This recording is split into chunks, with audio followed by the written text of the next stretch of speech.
There may be an aspect of building your van where you realise that you don't have the right skill set in order to achieve what you want to achieve. For me, I've reached that point because I've realised I don't have enough skills in order to produce the finishes that I want inside this van to give it that wow factor as soon as you open the door. So I'm now going to be using the skills of somebody else. Hi guys, we're Van Life My Way. My name's Nikki. And I'm Paul. We're a husband and wife team who have had many adventures over the years and now are planning to take early retirement and make van life our next adventure. Coming from a background of equipping vehicles for overland and expedition travel, we hope you'll find our van build of interest as we create a van perhaps better suited to modern van life. So do come along on our journey as we build our mobile home whilst taking you on some mini adventures in our camper van, Rad the Silver Surfer.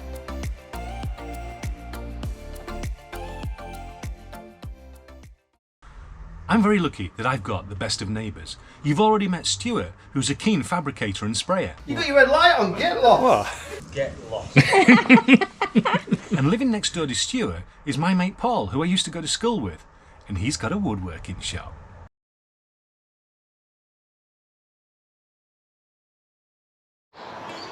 A piece of cardboard had been used to make a template for the van side and window surround before being transferred to a piece of birch ply.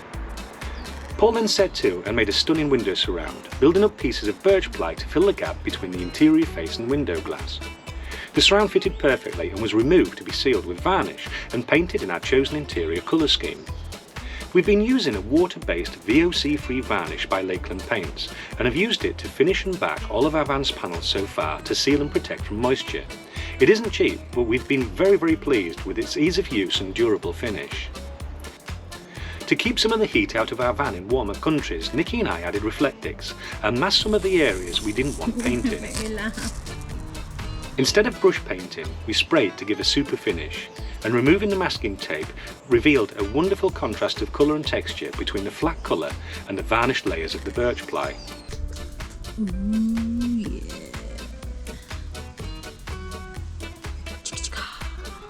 In the meantime, using bamboo plywood, Paul had made a side panel for our unit that supports our fridge, with two cut-out storage pockets, cutouts for our monitoring devices, and access to our fuse box and shut-off for all of our off-side electrical appliances.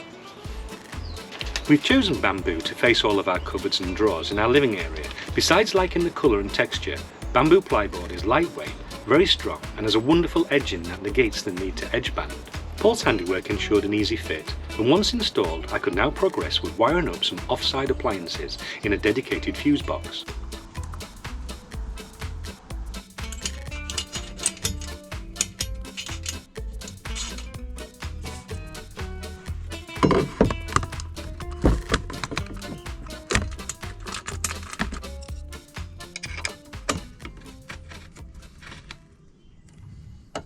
Now that we've got our wood window frame in place, it's time to build our overhead lockers out of some more extruded aluminium.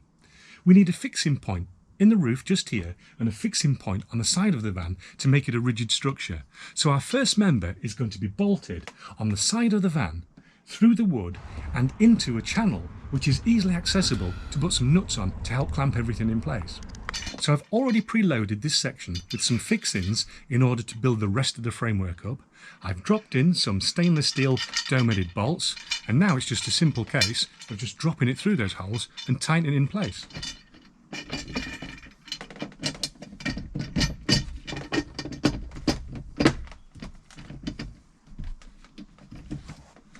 Oh, you'll just love it when something works.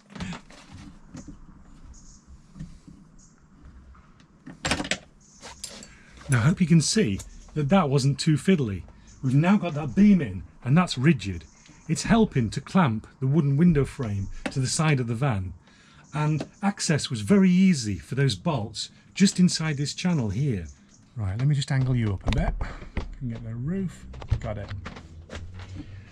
Now this next piece of extruded aluminium is our roof support. This I needed to find a way of bolting to the roof of the van.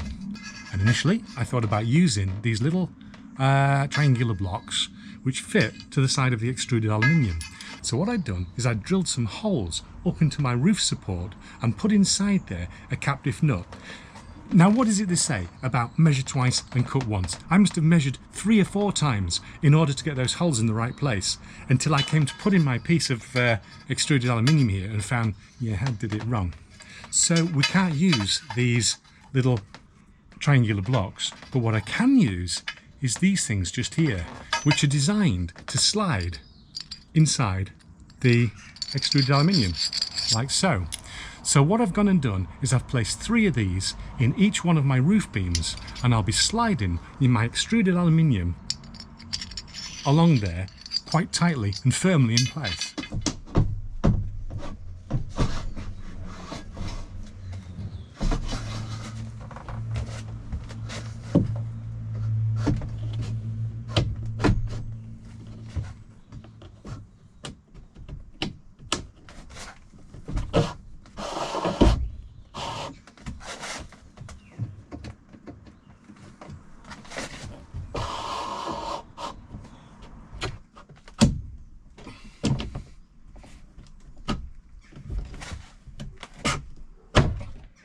That worked really, really well.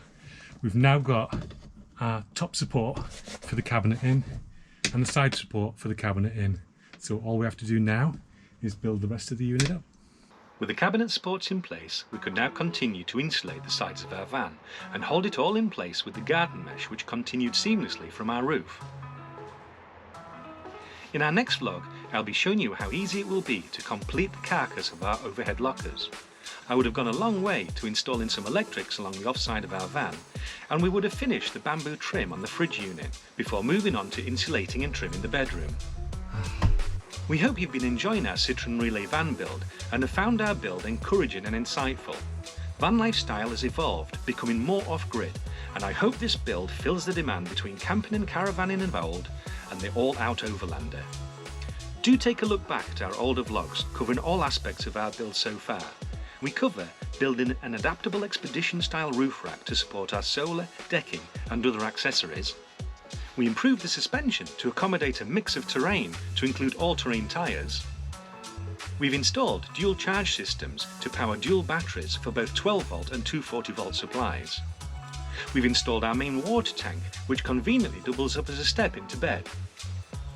And a 4-part extensive insight into building a raised bed over a garage to accommodate our second water tank, our 2 electric MTBs and storage that slides out on trays. And hopefully, what could go wrong? I have a leak in my van.